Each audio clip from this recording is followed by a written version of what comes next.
சில ஆலயங்களிலே சில சபைகளிலே ಕೆಲವು ಸಭೆಗಳಲ್ಲಿ கரங்களை உயர்த்தி செபியுங்கள் என்று சொல்லுங்கள். ಕೈಗಳನ್ನು ಎತ್ತಿ ಪ್ರಾರ್ಥನೆ ಮಾಡುವಂತ ಹೇಳ್ತಾರೆ. ஏன் எதற்கு கரங்களை உயர்த்த வேண்டும் ಹೇಗೆ ಕೈಗಳನ್ನು ಎತ್ತಬೇಕು என்பதை நீங்கள் சரியாக புரிந்து கொள்ள வேண்டும். ಎನ್ನುವುದನ್ನು ನೀವು ಸರಿಯಾಗಿ ತಿಳಿದುಕೊಳ್ಳಬೇಕು. எதற்கு கரங்களை உயர்த்தி செபிக்க வேண்டும்? ಹೇಗೆ ಕೈಗಳನ್ನು ಎತ್ತಿ ಪ್ರಾರ್ಥನೆ ಮಾಡಬೇಕು நன்றாய் கவனியுங்கள். ಚೆನ್ನಾಗಿ ಗಮನಿಸಿ. உங்கள் கரங்களை நீட்டுகிற பொழுது, ನಿಮ್ಮ ಕೈಗಳನ್ನು ಎತ್ತಬೇಕು, உங்கள் கரங்களை வானத்திற்கு நேராக உயர்த்துகிற பொழுது, ಹಸ್ತಗಳನ್ನು ಆಕಾಶಕ್ಕೆ ನೇರ நம் ஆண்டவராகிய இயேசு கிறிஸ்துவின் கரம் உங்களை தொடும். ನಮ್ಮ ಕರ್ತನಾದ ಯೇಸು ಕ್ರಿಸ್ತನ அவர் உங்களுக்கு நேராக தன் கரங்களை நீட்டுவார். ಅವರು ತಮ್ಮ ಹಸ್ತದಿಂದ ನಿಮ್ಮ ಹಸ್ತವನ್ನು உங்கள் கரங்களை பிடிப்பார். ನಿಮ್ಮ ಹಸ್ತವನ್ನು ಹಿಡಿದುಕೊಳ್ತಾರೆ. ஹalleluya ಹalleluya ஹalleluya. ಹalleluya. அதற்காக தான் கரங்களை உயர்த்த சொல்லுவது. ಅದಕ್ಕೋಸ್ಕರನೇ ಕರಗಳನ್ನು ಎತ್ತುವುದು. நீங்கள் புரிந்து கொள்ள வேண்டும். ನೀವು ಅರ್ಥ ಮಾಡ್ಕೊಳ್ಬೇಕು. பேதுரு அமிழ்ந்து போகையில ಪೇತ್ರನು ಮುಳುಗಿ ಹೋದ ಕಾಲದಲ್ಲಿ உடனே தன் கரங்களை நீட்டின பொழுது ತಕ್ಷಣ ತನ್ನ ಕೈಗಳನ್ನು ಎತ್ತಿದ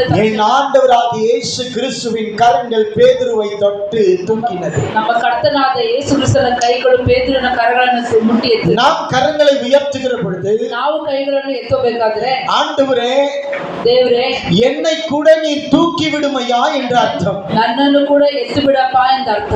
என் கரங்களை பிடித்து தூக்கி விடும் என்ற அர்த்தம். ನನ್ನ ಕೈಗಳನ್ನು ಹಿಡಿದು ಎತ್ತು ಬಿಡಪ್ಪ, என் வாழ்க்கையை உயர்த்தி விடும் என்ற அர்த்தம். ನನ್ನ ಜೀವನವನ್ನು ಹೆಚ್ಚಿಸಲ್ಪಡುವಪ್ಪ ಎಂದ ಅರ್ಥ. என் கரத்தை பிடித்து எனக்கு ஆதரவாய் இரு என்ற அர்த்தம். ನನ್ನ ಕರಗಳನ್ನು ಹಿಡಿದು ನನಗೆ ಜೀವಾಧಾರ ಕೊಡುವಂತ ಅರ್ಥ.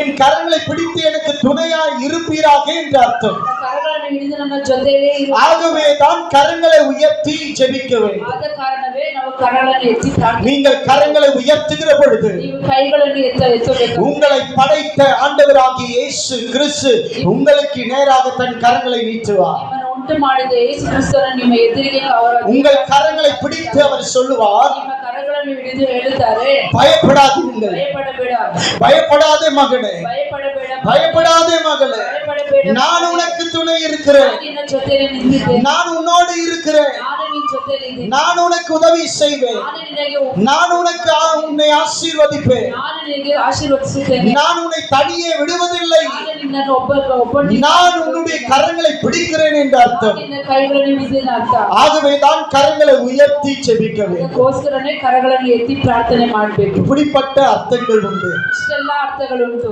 ஹalleluya. ಹalleluya. இப்பொழுது கரங்களை உயர்த்தி ஜெபிப்பீர்கள். ಈಗ ಕೈಗಳನ್ನು ಎತ್ತಿ ಪ್ರಾರ್ಥನೆ ಮಾಡೋಣ. கரங்களை நேராக கர்த்தருக்கு நேராக உயர்த்தி, ಕೈಗಳನ್ನು ದೇವರಿಗೆ ನೇರಾಗಿ ಎತ್ತಿ ಪ್ರಾರ್ಥನೆ ಮಾಡೋಣ. இன்னொன்று கரங்களை உயர்த்துவது என்பது ಕೈಗಳನ್ನು ಎತ್ತುವುದೆನ್ನುವುದು தேவனுக்கு நம்மை சமர்ப்பிப்பது என்ற அர்த்தம். ದೇವರಿಗೆ ನಮ್ಮನ್ನು ಸಮರ್ಪಿಸುವುದಾಗಿದೆ. தேவனுக்கு நம்மை அர்ப்பணிப்பது என்ற அர்த்தம்.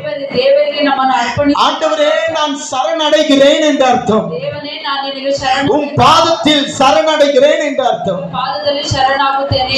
அதனாலே தான் சபைகளில் ஆலயங்களில் கரங்களை உயர்த்தி நாம் ஜெபிக்கிறோம். ಅದಕ್ಕೋಸ್ಕರನೇ ಸಭೆಗಳಲ್ಲಿ ದೇವಾಲಯದಲ್ಲಿ ನಾವು கரங்களை உயர்த்தி நாம் ஜெபிக்கிறோம். ಕೈಗಳನ್ನು ಎತ್ತಿ ನಾವು ಪ್ರಾರ್ಥನೆ ಮಾಡ್ತೀವಿ. கரங்களை உயர்த்தி ஜெபிப்பதற்கு இவ்வளவு ஆழமான சத்தியங்கள் உண்டு. ಕೈಗಳನ್ನು ಎತ್ತಿ ಪ್ರಾರ್ಥನೆ ಮಾಡುವುದಕ್ಕೆ ಇಷ್ಟು ಆಳವಾಗಿ. என் அருமையானவர்களே, ನನ್ನ ಪ್ರಿಯ ಸಹೋದರರೇ, கரங்களை உயர்த்துங்கள். ಕೈಗಳನ್ನು ಎತ್ತಿ கடவுள் உங்கள் கரங்களை பிடிப்பார். ದೇವರು ನಿಮ್ಮ ಕೈಗಳನ್ನು. ஆமென்.